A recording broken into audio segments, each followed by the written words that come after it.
Marta parou o carro em frente ao prédio no bairro de Alfama, em Lisboa, franzindo a testa. Na calçada, um homem desconhecido segurava um tablet, fotografando meticulosamente a fachada do edifício. Marta desligou o motor, observando-o com atenção. Ele capturava imagens dos balcões, das entradas e dos degraus do prédio. Quando percebeu o olhar dela, apressou-se a guardar o aparelho e caminhou em direção ao seu carro estacionado. Desculpe, chamou Marta, saindo do carro. O que está a fotografar aqui? O homem virou-se, esboçando um sorriso meio constrangido.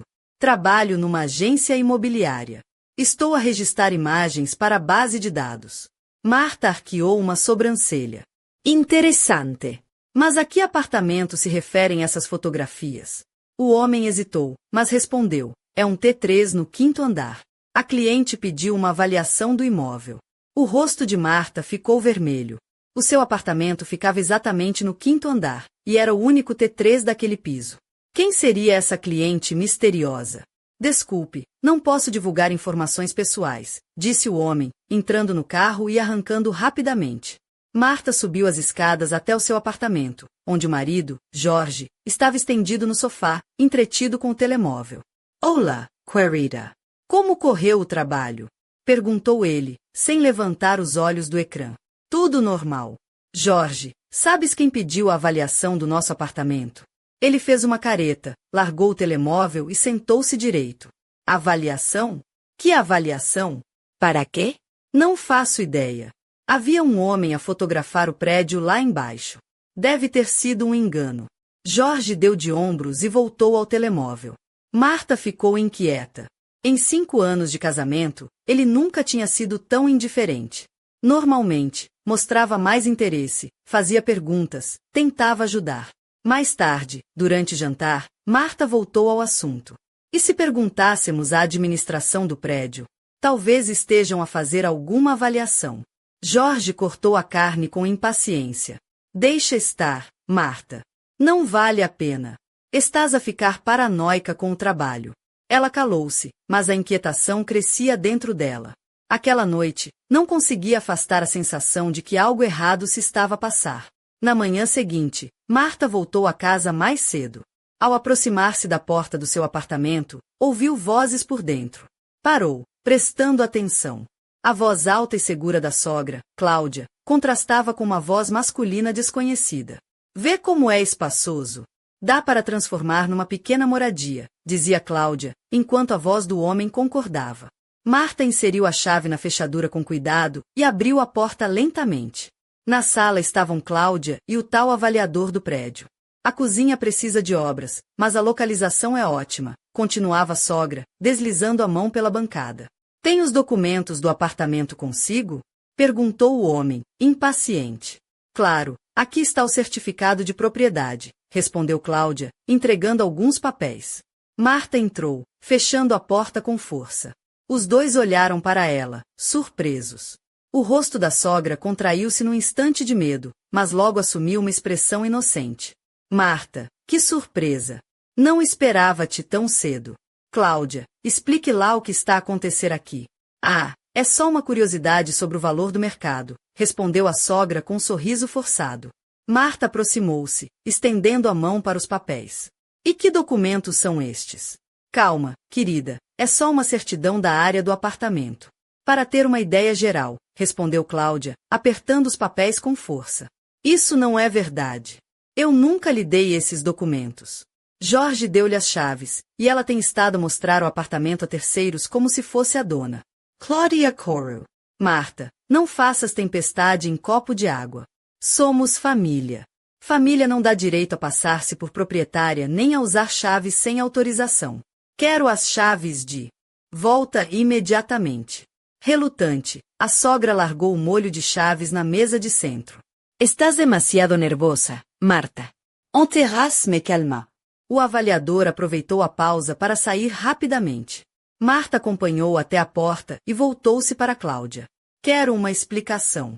Para que precisava da avaliação do meu apartamento? Curiosity, querida. Queria ver em que luxo vive o meu filho. Mentira. Curiosidade não exige documentos e avaliadores. Cláudia levantou-se em silêncio e dirigiu-se à saída.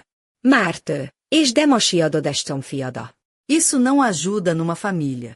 Sozinha na cozinha, Marta sentou-se, perdida em pensamentos. Quando Jorge regressou, ela confrontou-o. Por que deste as chaves do nosso apartamento à tua mãe? O quê? Não percebo do que falas. Ela tem vindo aqui, mostrando o apartamento e pedindo avaliações. Isso não é normal.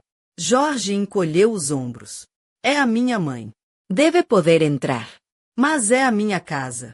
Tu não podias dar as chaves sem me avisar. Não sejas egoísta. Ela é idosa, pode precisar de ajuda. Se precisar, pode chamar a administração ou um serralheiro. E para que precisava de avaliações? Não sei. Talvez só curiosidade. Marta sentiu um nó no estômago.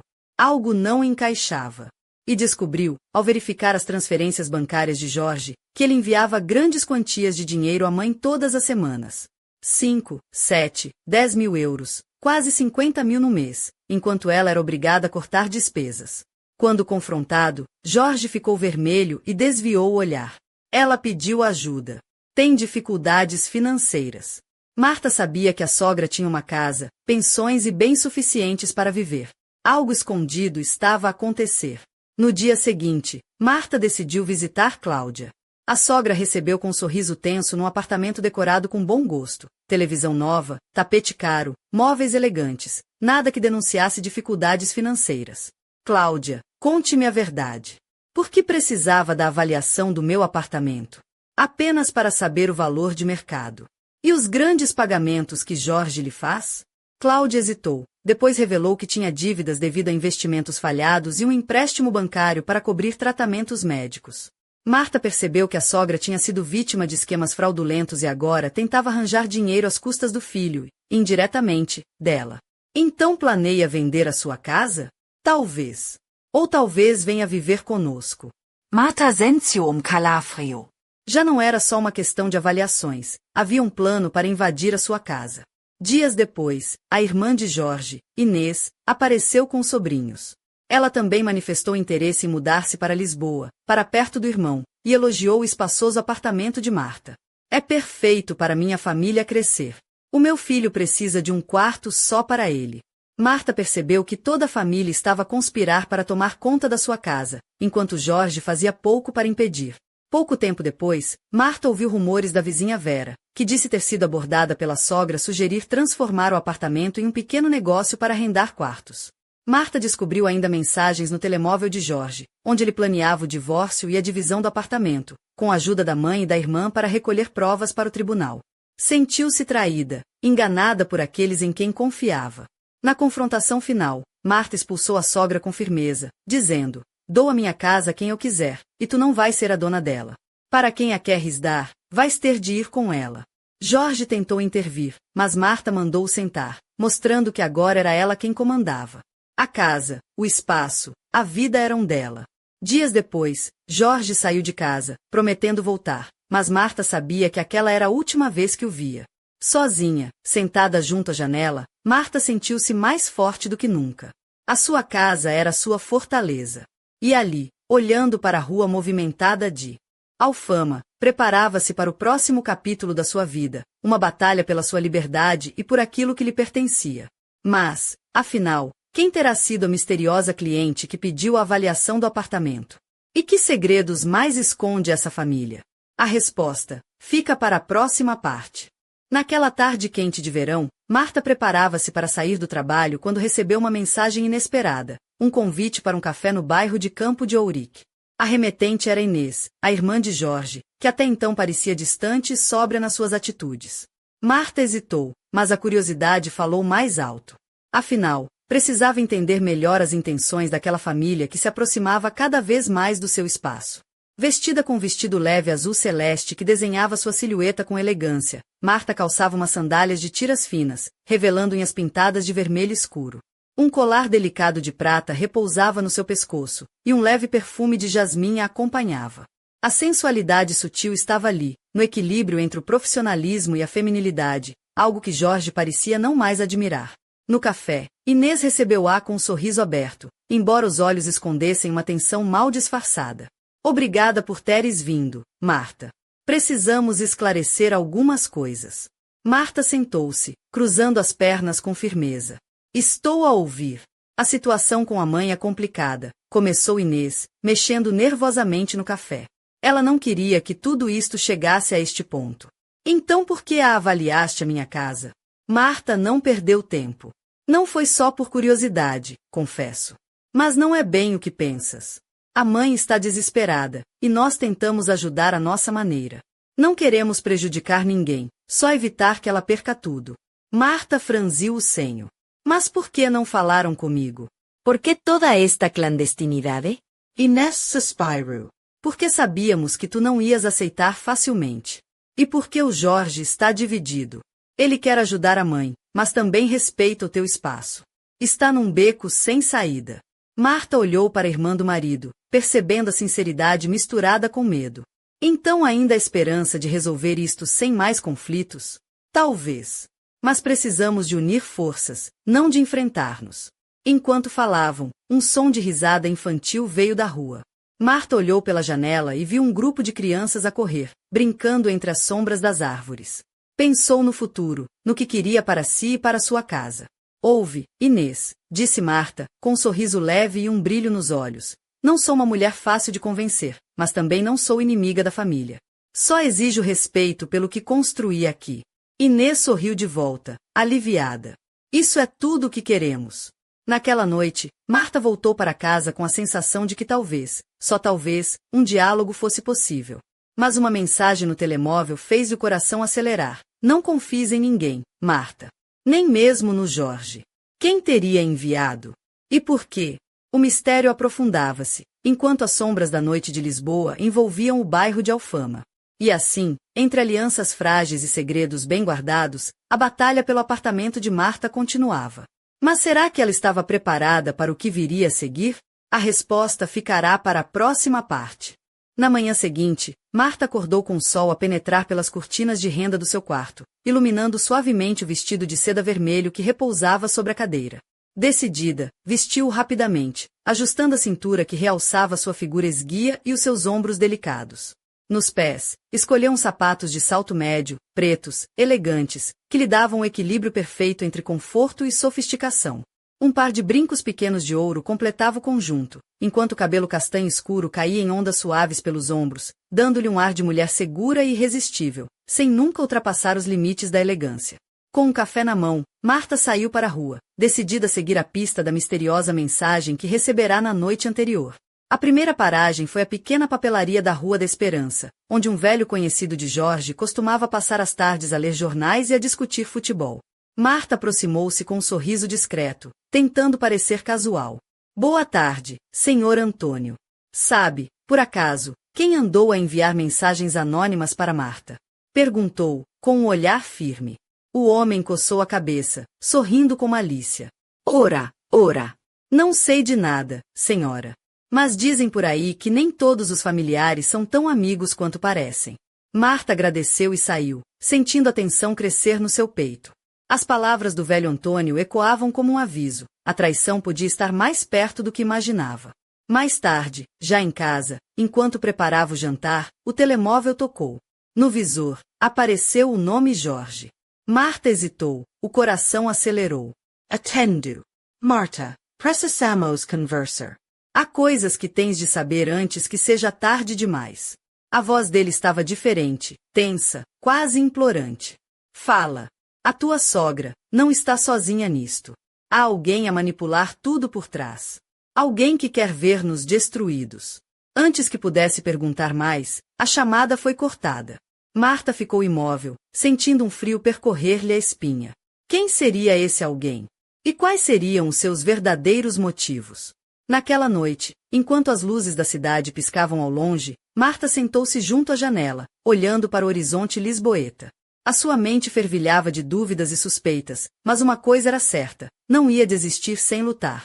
E no silêncio da noite, um som discreto de passos apressados ecoou pelo corredor do prédio. Alguém estava a espreitar, a preparar o próximo movimento. Quem? E qual seria o seu próximo lance? O mistério continuava, mais intenso do que nunca. O próximo capítulo da história de Marta prometia revelar segredos que mudariam tudo. Na manhã seguinte, Marta desceu as escadas do seu prédio no bairro da Graça com um ar decidido. Vestia uma saia lápis preta que realçava suas curvas de forma subtil, combinada com uma blusa creme de seda que deixava um decote delicado, sugerindo uma sensualidade contida e elegante. Nos pés, uns sapatos de salto alto de verniz castanho completavam o visual, que exalava confiança e determinação. Ao atravessar a rua estreita, um cheiro forte de café acabado de fazer e pastéis de nata fresquinhos enchia o ar. Parou no café local, onde o dono, Manuel, já a conhecia e ofereceu-lhe um sorriso cúmplice. Marta pediu um café curto e sentou-se perto da janela, tirando discretamente o telemóvel do bolso para verificar as mensagens. Entre as notificações, uma mensagem nova chamou-lhe a atenção. Cuidado com quem confias. Nem todos os que sorriem são amigos. Sem remetente. Um arrepio percorreu-lhe a espinha. De repente, o sino da porta do café tocou e entrou um homem alto, de cabelo grisalho e olhos penetrantes. Vestia um casaco de couro escuro e calças de ganga. Marta sentiu-se observada, mas tentou manter a postura. O homem aproximou-se da mesa dela, com um sorriso enigmático. Marta, certo? Sou Ricardo, antigo colega do Jorge. Precisamos falar. É sobre tudo o que está a acontecer. Marta levantou uma sobrancelha, intrigada. E por que é que me procuras? Ricardo sentou-se, baixando a voz. Porque sei que nem tudo é o que parece. Há jogos sujos em marcha, e o Jorge está no meio disso, sem saber bem como sair. Marta franziu o senho. Está a tentar proteger-se ou a tramar-me? Ricardo deu um sorriso triste. Talvez um pouco dos dois. Mas o mais perigoso é alguém que está a puxar as cordas por trás, alguém que quer o teu apartamento e não se importa com quem magoa pelo caminho. Enquanto Ricardo falava, Marta sentiu o coração acelerar. A sua casa, o seu espaço, estava em risco maior do que imaginava.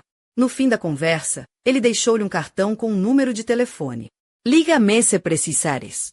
Estarei aqui para ajudar. De volta a casa, Marta fechou a porta atrás de si com força, sentindo a pressão a crescer. Na sala, o reflexo no espelho mostrou seu rosto, uma mulher forte, mas cansada. Naquela noite, enquanto se preparava para dormir, um ruído vindo da cozinha fez com que ela se levantasse em alerta. Aproximou-se devagar e encontrou uma carta sobre a mesa, sem remetente. As palavras eram claras e frias. Desiste da luta, Marta. O que é meu está reservado. Não te metas onde não és bem-vinda. Um sorriso cruel desenhou-se nos seus lábios por um instante, misturando-se com a determinação. Ainda não acabou, murmurou, olhando para a janela onde as luzes de Lisboa brilhavam silenciosas, como testemunhas de uma guerra que apenas começava. E assim, o jogo de sombras continuava, cada movimento carregado de tensão, segredos e traições. Quem seria o próximo a entrar em cena? A resposta espera no próximo episódio. Naquela noite, o silêncio do apartamento de Marta foi interrompido por um toque insistente no telefone. Ela atendeu, a voz do outro lado era baixa, quase um sussurro. Marta, cuidado. Eles estão a planear algo grande. Confia em mim, não estás sozinha. Antes que pudesse responder, a linha caiu. O coração dela acelerou, a adrenalina corria-lhe nas veias. Quem seria essa voz misteriosa? E quem eram eles? Ao amanhecer, Marta decidiu agir. Vestiu um conjunto simples, mas elegante, uma camisa branca de linho ligeiramente aberta no decote, calças de ganga justas que realçavam as pernas longas, e uns sapatos baixos cor de caramelo. Um lenço de seda amarrado no pescoço dava-lhe um toque de charme discreto. Saiu para as ruas de Lisboa, decidida a descobrir mais sobre os verdadeiros jogadores desta trama. Parou numa pequena livraria no Chiado, onde conhecia um velho amigo jornalista, Luís. Luís, preciso da tua ajuda. Há algo estranho a acontecer com a minha família. A voz de Marta continha urgência. Luís olhou-a com atenção, ajustando os óculos. Conta-me tudo. Não há mistério que eu não goste de desvendar. Enquanto Marta revelava os acontecimentos, Luís anotava tudo num caderno, o olhar penetrante e curioso. Isto cheira a jogo sujo, Marta. Mas não te preocupes, vamos desenterrar a verdade. Mais tarde, numa esplanada à beira do Tejo, Marta sentiu o olhar de alguém que a observava. Virou-se a tempo de ver um homem sair apressadamente pela rua. O seu instinto gritava que aquela pessoa sabia mais do que mostrava. Ao regressar à casa, encontrou a porta da cozinha entreaberta. Um frio intenso percorreu-lhe a espinha. Entrou devagar e viu um envelope no chão. Dentro, uma fotografia antiga de Jorge com um homem desconhecido, ambos sorridentes, mas com um olhar carregado de segredos. Marta apertou a fotografia contra o peito, decidida a não deixar que a sua vida fosse destruída por segredos e traições. No quarto, deitada na cama, olhou para o teto e sussurrou: a verdade vai aparecer. E quando aparecer, nada será como antes. Mas o que ninguém sabia era que, nas sombras da cidade, uma figura observava cada passo dela, sorrindo com satisfação. A guerra estava longe de terminar. O próximo episódio prometia revelar alianças inesperadas e um segredo que poderia mudar tudo. Na manhã seguinte, Marta despertou com o som da chuva fina bater nas janelas do seu apartamento no bairro de Alfama. O céu cinzento contrastava com o vestido de seda bordô que usava na noite anterior, agora cuidadosamente pendurado no cabide. O seu olhar firme refletia a tempestade que se formava dentro dela, uma mistura de medo, raiva e determinação. Enquanto tomava um café forte na pequena varanda, vestida numa camisola de lã suave que deixava um ombro à mostra, Marta recebeu uma mensagem inesperada, um vídeo anônimo. No ecrã, a imagem tremida mostrava o interior do seu apartamento vazio, com a voz de uma mulher a dizer: sabemos cada passo teu, Marta. A tua fortaleza tem fissuras. Um arrepio percorreu-lhe a pele, mas Marta sorriu com desafio. Que venham todas as tempestades que quiserem, murmurou, ajeitando o colar de prata no pescoço. Decidida a não se deixar intimidar, Marta marcou encontro com Ricardo, o antigo colega de Jorge. Reencontraram-se num bar discreto do Cais do Sodré, onde as luzes baixas criavam um ambiente de mistério e segredos. Ricardo, vestido com uma camisa escura que deixava entrever um braço tatuado, falava com pressa. Descobria algo importante. Jorge não está sozinho nesta conspiração. Há um grupo a manipular tudo, e eles têm ligações no mundo financeiro e político. Marta franziu a testa, sentindo a gravidade da situação. O que podemos fazer? Ricardo sorriu, meio irônico. Sobreviver. E expor a verdade. Ao regressar à casa, Marta encontrou uma carta escrita à mão na mesa da cozinha. Era uma confissão de Jorge, cheia de arrependimentos e pedidos de perdão, mas também de ameaças veladas. Se não cederes, perderás tudo. E eu não respondo pelo que acontecerá. No quarto, Marta olhou para o espelho, o seu rosto iluminado pela luz suave do candeeiro. O vestido vermelho estava guardado, mas a mulher que o usava ali era mais forte do que nunca. De repente, o telemóvel tocou novamente. Uma voz feminina, firme e fria, anunciou: Marta, a próxima jogada é tua. Escolhe sabiamente. E ao desligar, ficou no silêncio absoluto, com a cidade de Lisboa a pulsar lá fora, enquanto a batalha pelo seu futuro se tornava cada vez mais sombria e intensa. O próximo capítulo prometia revelar aliados inesperados e uma reviravolta que ninguém poderia prever. O sol começava a despontar sobre as colinas de Lisboa quando Marta saiu do apartamento, vestindo uma blusa branca de algodão leve que deixava entrever a pele bronzeada do pescoço, combinada com umas calças de linho bege que realçavam a sua silhueta esguia. Nos pés, uns mocassins confortáveis, mas elegantes, prontos para uma caminhada decidida pelas ruas da cidade. Um lenço colorido preso no cabelo dava um toque de vivacidade ao seu visual, equilibrando a seriedade das últimas semanas. O destino era a antiga Biblioteca Nacional, um lugar onde Marta sabia poder encontrar documentos e registros que talvez revelassem segredos ocultos sobre a família de Jorge. Ao entrar, o aroma de livros antigos misturava-se com o murmúrio das páginas a serem folheadas. Enquanto folheava arquivos e jornais antigos, Marta descobriu referências a uma empresa fantasma ligada a um nome que lhe era familiar, Cláudia Pereira, o verdadeiro nome da sua sogra, mas que ninguém parecia conhecer totalmente. Documentos indicavam que essa empresa esteve envolvida num esquema fraudulento há alguns anos, com ligações a investimentos duvidosos e evasão fiscal. Com o coração a bater forte, Marta percebeu que a teia de mentiras era mais complexa do que imaginava. Decidiu então confrontar Jorge, mas antes disso, recebeu uma mensagem curta e enigmática. Nem tudo está perdido. Confia em quem menos esperas. No caminho de regresso, Marta sentiu-se observada. Virou-se para encontrar uma mulher elegante, de olhos escuros e cabelo preto, que lhe sorriu enigmaticamente antes de desaparecer entre a multidão. De volta ao apartamento, Marta preparou-se para a conversa decisiva. Vestia um vestido cinza justo, que desenhava sua figura com discrição e charme, e uns brincos de pérola que herdara da avó, símbolos de força e tradição. Quando Jorge chegou, encontrou-a à espera, firme e serena, pronta para exigir respostas. Jorge, chegou a hora de falares a verdade. Quem és tu realmente, e o que planeiam todos vocês? O olhar dele vacilou, e por um momento, Marta pensou que tudo poderia vir à tona. Mas antes que ele pudesse responder, o telemóvel dela vibrou com uma última mensagem. O jogo mudou. Estás mais perto do que imaginas. E assim, no coração de Lisboa, entre segredos, traições e alianças ocultas, Marta preparava-se para virar o jogo, mas a verdadeira batalha estava apenas a começar. Naquela noite, a luz suave do candeeiro iluminava o rosto de Marta, realçando o brilho intenso dos seus olhos castanhos. Vestia uma blusa de cetim vinho, ligeiramente aberta no decote, combinada com uma saia preta justa que insinuava as curvas do seu corpo, exalando uma sensualidade discreta e poderosa. Um par de brincos dourados balançava suavemente a cada movimento da cabeça, enquanto os cabelos castanhos caíam em ondas soltas pelos ombros. Sentada à mesa da sala, Marta lia novamente os documentos que tinha descoberto na Biblioteca Nacional. As ligações de Cláudia Pereira a esquemas financeiros obscuros começavam a fazer sentido. A sogra não era apenas uma mulher desesperada, mas uma peça ativa num jogo muito maior. O seu telemóvel vibrou, e uma mensagem apareceu. Encontro às 22 horas no Miradouro de Santa Catarina. Não faltes. Sem remetente. Marta sentiu o coração acelerar, mas a sua determinação era maior do que o medo. Sabia que aquele encontro poderia mudar tudo. À noite, envolta num casaco de lã preto que contrastava com o vestido, Marta subiu até o Miradouro. A vista da cidade iluminada era deslumbrante, mas a tensão no ar era palpável. Uma figura emergiu das sombras. Ricardo, o antigo colega de Jorge. Tens de ouvir isto, disse ele, com urgência.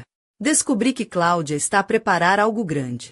Não é só a tua casa em jogo, mas algo que pode mexer com toda a família. Marta franziu o sobrolho. O que é? Ricardo entregou-lhe um envelope com documentos confidenciais. São provas de um esquema de lavagem de dinheiro envolvendo várias pessoas influentes. Jorge está envolvido, mas não é o único. Marta sentiu uma mistura de choque e raiva. A sua vida tinha sido um tabuleiro de xadrez, e ela mal começava a perceber as regras. E agora? Agora, temos que agir com inteligência. Não podemos confiar em ninguém totalmente. Enquanto a cidade brilhava abaixo deles, Marta percebeu que a sua luta era maior do que imaginava. A batalha pelo seu lar era apenas o começo de uma tempestade que ameaçava destruir tudo à sua volta. O próximo episódio prometia revelar traições inesperadas e alianças improváveis, enquanto Marta se preparava para enfrentar o inimigo mais perigoso, a verdade. Nas primeiras horas da manhã, Lisboa despertava envolta numa névoa fina que tornava as ruas estreitas do bairro da Mouraria ainda mais misteriosas. Marta caminhava com passos firmes, vestindo uma blusa de renda preta que delineava suavemente os contornos dos seus braços e um casaco comprido cinzento que lhe dava um ar sofisticado. Calçava botas de salto médio que ecoavam no calçamento antigo, enquanto um lenço vermelho envolvia o pescoço, dando um toque de cor ao conjunto sóbrio.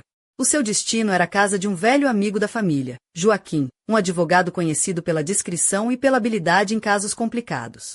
Marta precisava de ajuda para interpretar os documentos que Ricardo lhe tinha entregue no Miradouro. Ao chegar, foi recebida com um sorriso cordial, mas atento. Joaquim ofereceu-lhe um café e sentaram-se numa pequena sala repleta de estantes carregadas de livros jurídicos. Marta, isto é mais do que um simples caso de família, disse Joaquim, folheando os papéis. Estamos a falar de uma rede que pode envolver lavagem de dinheiro, fraudes fiscais e até ameaças. Marta respirou fundo, sentindo o peso da verdade a cair sobre si. Preciso de saber como proteger-me e proteger o que é meu. Primeiro passo. Reforçar a segurança do teu apartamento e garantir que nenhum documento possa ser usado contra ti. Depois, preparar uma defesa sólida para qualquer batalha legal que venha a surgir. Enquanto falavam, Marta percebeu uma sensação estranha. O olhar de Joaquim era sério, mas havia algo mais, uma sombra de dúvida que não conseguia decifrar. Ao sair da casa do advogado, Marta sentiu o frio da manhã a penetrar-lhe na pele, mas a sua determinação ardia mais forte do que nunca. Caminhou pelas ruas até o seu apartamento, onde encontrou uma carta deslizada pela porta. No envelope, um bilhete simples. Confia em ti mesma. És mais forte do que pensas. Marta sorriu, guardando o papel no bolso do casaco. Sabia que a batalha seria dura, mas também sabia que não estava sozinha, mesmo que ainda não soubesse em quem podia confiar verdadeiramente. E enquanto o sol nascia por detrás do Tejo, uma nova esperança acendia-se no coração de Marta. A próxima fase da sua luta estava prestes a começar, e desta vez, nada iria parar. O entardecer caía lentamente sobre as vielas de Alfama, tingindo as paredes caiadas de um dourado suave. Marta, vestida com uma blusa de seda azul marinho que delineava delicadamente os seus ombros, calças de tecido leve cor de areia e um lenço estampado que dançava ao vento, caminhava com passo firme rumo a um encontro marcado numa pequena esplanada junto ao rio Tejo. Os seus sapatos de salto médio batiam ritmadamente no calçamento antigo, ecoando a determinação que lhe iluminava o olhar castanho. À mesa, aguardava Ricardo, que trouxe consigo uma pasta cheia de papéis e fotografias. O seu rosto, marcado por dias de tensão, suavizou ao vê-la. Marta, descobri algo grave, começou ele, pousando a pasta sobre a mesa. A rede que envolve tua sogra está mais enraizada do que pensávamos. Há políticos e empresários ligados a este esquema. Ela franziu o senho, absorvendo cada palavra. Jorge. Ricardo hesitou, depois disse. Jorge está entre eles, mas parece estar a ser manipulado. Não está no comando, apenas uma peça no tabuleiro. Marta sentiu um misto de raiva e tristeza. A traição vinha de muito mais longe do que imaginara. Precisamos de provas sólidas. Se quisermos proteger o teu apartamento e limpar o nome dele, não podemos agir sozinhos. Enquanto conversavam, o crepúsculo envolvia Lisboa numa aura mágica, mas Marta sabia que, por trás daquela beleza, escondiam-se perigos que ameaçavam destruir tudo o que tinha construído. Ao despedirem-se, uma sombra passou rapidamente pela rua, observando cada movimento dela. Marta não percebeu, mas o jogo de poder tinha acabado de entrar numa nova fase, mais perigosa e imprevisível do que nunca. E no silêncio da noite, uma última mensagem chegou ao telemóvel de Marta. Confiança é uma moeda rara. Guarda-a bem. A batalha continuava, e ninguém estava salvo.